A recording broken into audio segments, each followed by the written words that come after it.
tenter de relancer des Lyonnais un peu en difficulté dans ce début de seconde période. Benzema en plein axe. La frappe de Benzema. Le but exceptionnel de Karim Benzema pour débloquer la situation. Lyon était en difficulté dans ce début de seconde période.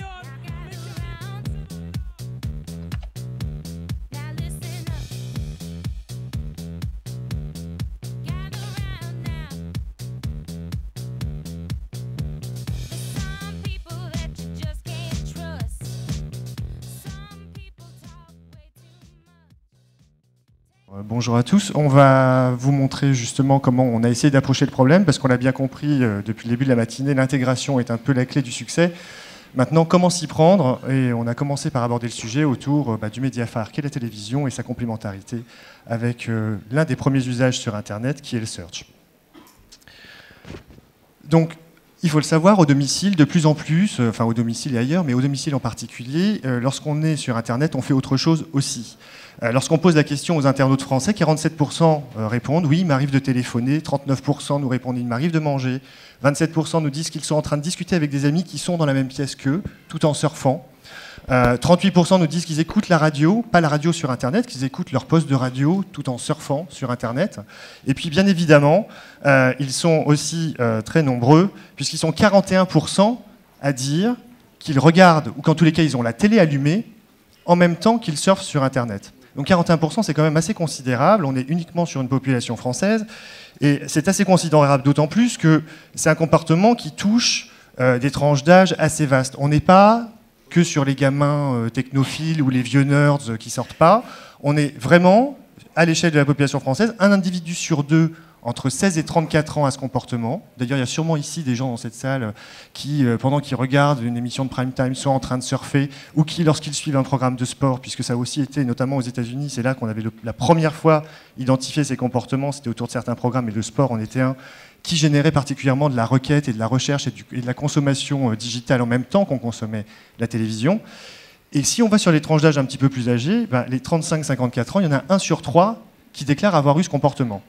Donc on est sur quelque chose d'assez générique, sur quelque chose qui se développe parce que l'accès à Internet s'est développé dans les foyers, parce que le Wi-Fi s'est développé, donc on a un portable qui devient mobile, et donc on consomme les deux devices en même temps. Alors on le voit là, par rapport à la moyenne de 41, évidemment après 55 ans ça fléchit, mais on est quand même à 20% de 55-64 qui ont déjà eu cette attitude. Et si on regarde dans le détail les courbes d'audience sur l'ensemble de la journée entre les internautes téléphages et la télévision, on constate une parfaite simultanéité des courbes et on retrouve bien les deux pics d'audience traditionnels du média télévision, c'est-à-dire le déjeuner et le prime time. Voilà, donc on a une attitude qui change, on a des consommations médias qui sont visiblement, qui sont en plus mesurées.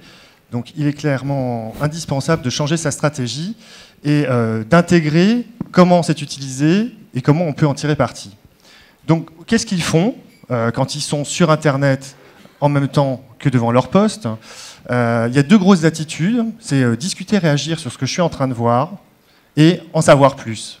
Discuter, réagir, alors là, ça passe par le Messenger, l'email, et il y en a 30% qui nous disent « je suis en train de parler de ce que je suis en train de voir ».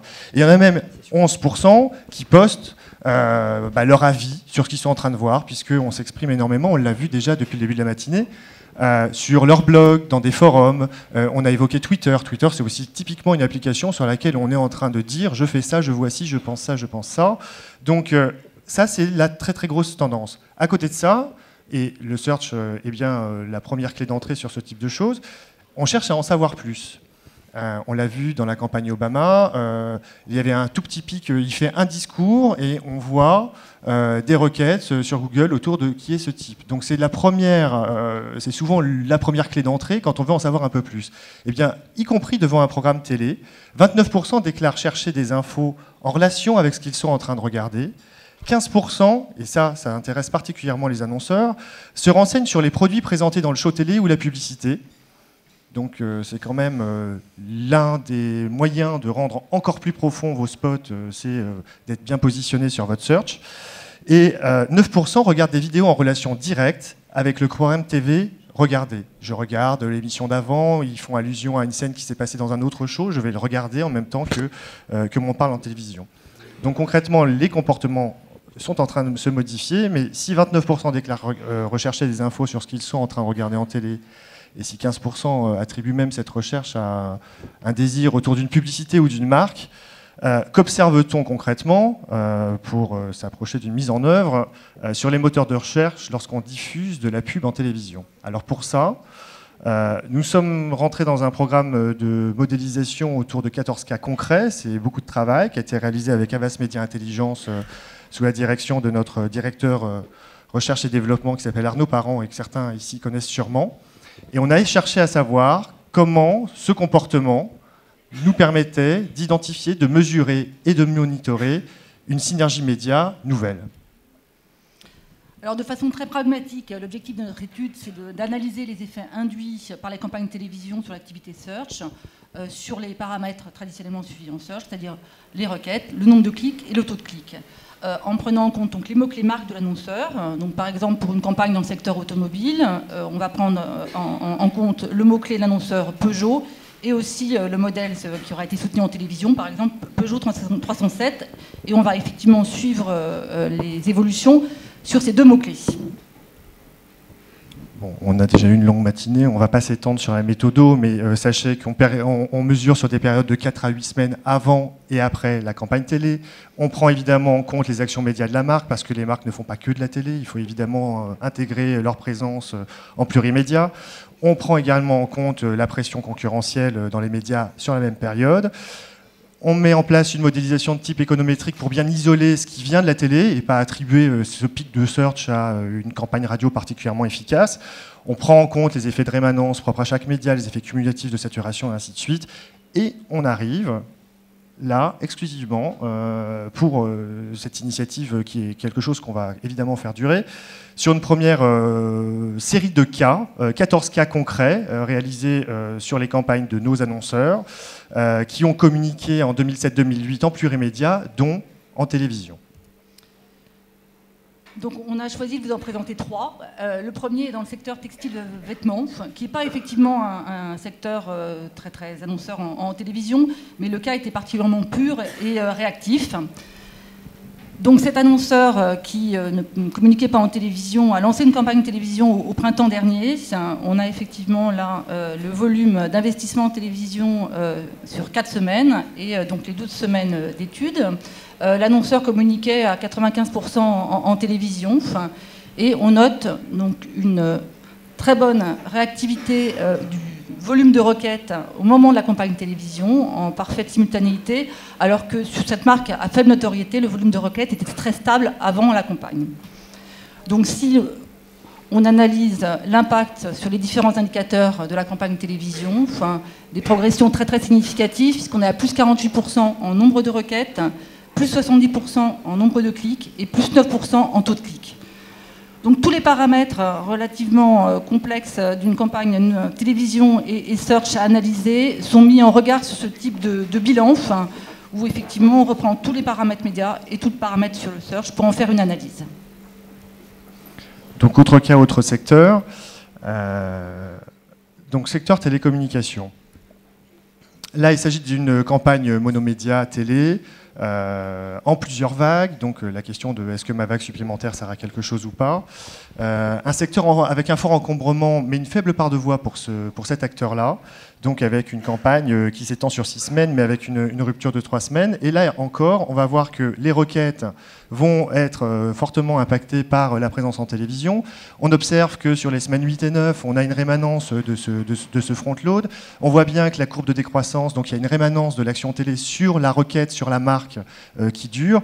Et là également, il y a une progression du nombre de clics et donc du taux de clic.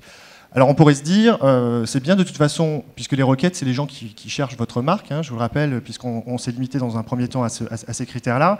Bon, c'est bon, je suis référencé, il va me trouver. Bah, pas forcément, parce que si vous faites une publicité pour un 4x4 et quelqu'un se met à taper 4x4, vous êtes peut-être en train de faire de la télé pour votre principal concurrent, qui lui aura fait du positionnement payant. Donc il ne faut pas se limiter à un seul des moyens, il faut multiplier sa part de voix et il faut optimiser son retour sur investissement télé en étant actif en search sur la même période.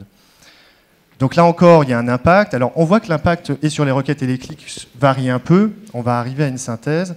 Mais ce qui est intéressant, c'est qu'à chaque fois, on arrive, alors c'est toujours assez dépendant de l'annonceur, du secteur, de sa notoriété, de son activité passée, mais on arrive à identifier ce qui est proprement issu de l'effet télévision. Alors là, on vous a montré 2 cas campagne classique. Donc on est en spot, avec des 30 secondes ou des 25 secondes. Et en sponsoring, puisque c'est quand même un moyen important pour travailler en télévision et peut-être encore plus l'année prochaine. Qu'en est-il ? Alors, un cas là aussi très intéressant, puisque c'est dans le secteur voyage-tourisme, pour un annonceur qui est un pure player Internet et qui n'avait jamais effectivement été présent en télévision. Il a choisi d'apparaître en télévision, donc en partenariat télévision, en enchaînant sur le premier semestre 2008 2 partenariats sur 2 régies différentes. Donc un premier programme qui s'étalait de avril à mai et un deuxième programme qui prenait le relais de mai à juin.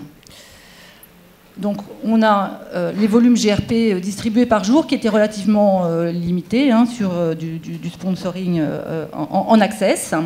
Et on a la courbe de requêtes et de clics qui apparaît avec une parfaite simultanéité de la réactivité sur les requêtes et les clics en parallèle avec les volumes de GRP distribués. C'est particulièrement flagrant quand on regarde la deuxième période, puisqu'il y avait une interruption des partenariats sur la fin mai, donc un fléchissement dans le volume de requêtes et de clics. Dès qu'on réactive une présence en télévision, ça repart en parfaite concomitance avec les volumes GRP, et une baisse assez sensible fin juin quand le partenariat s'arrête. Donc au global, un annonceur qui a été particulièrement satisfait puisqu'il a eu plus 65% en nombre de clics par rapport à la période avant sponsoring. Et bien sûr, ce nombre de clics, ça a généré des ventes. Donc c'est un annonceur qui est revenu très très rapidement en télévision et qu'on a revu dès le second semestre 2008. Donc en synthèse, oui, les campagnes télé apportent une croissance sur le search. D'abord du nombre de requêtes sur la période de campagne. Sur les 14 cas concrets qu'on a modélisés, on observe que pour 3/4 d'entre eux, c'est supérieur à 20% la croissance des requêtes. Et pour la moitié d'entre eux, c'est plus de 30%.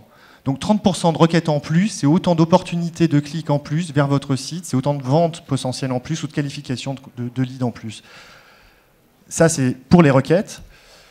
Et sur le nombre de clics, là, l'amplitude est plus forte. On va de plus 12 à plus 70, mais dans la moitié des cas, on est supérieur à 35 et 37%, pour la moitié des cas.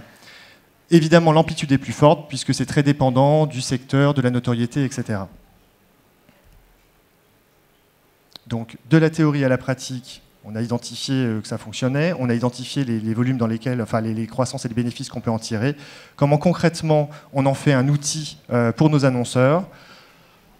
Donc, notre objectif vraiment, c'est de mettre en relation les 2 médias pour optimiser le dispositif global, avec une intégration qui peut intervenir en amont dans la définition des objectifs search liés aux paramètres de la campagne télévision, ajuster les périodes en fonction des dates de la campagne télévision et effectivement favoriser les mots-clés et les thématiques qui seront développés dans la campagne.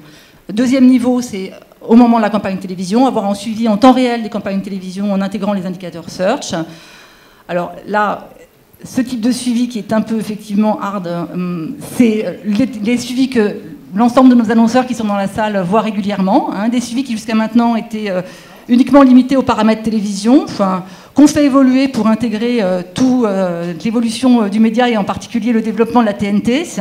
Et bien maintenant, ces suivis télévision peuvent intégrer, quand c'est pertinent, cette colonne bleue avec donc les indicateurs search. Indicateurs search en termes de budget, de type de campagne, de position, de mots-clés, et réactivité hebdomadaire, donc des paramètres du search, requête, nombre de clics, avant et pendant campagne. Donc on l'a mis en œuvre de façon test sur ce gros annonceur télévision et sur une campagne qui a démarré le 29 octobre, où effectivement on lit de façon très réactive les effets sur le search.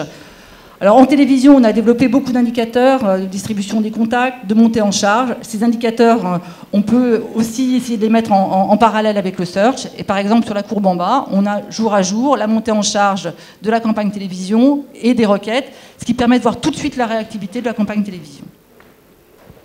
Donc au-delà du trafic Internet, le search devient Une première clé d'évaluation des campagnes télé, est-ce que ça mord, est-ce que ça crée de la requête, est-ce qu'il y a effectivement un début de frémissement autour de mon message, et c'est pour ça qu'on a choisi de l'intégrer aussi systématiquement.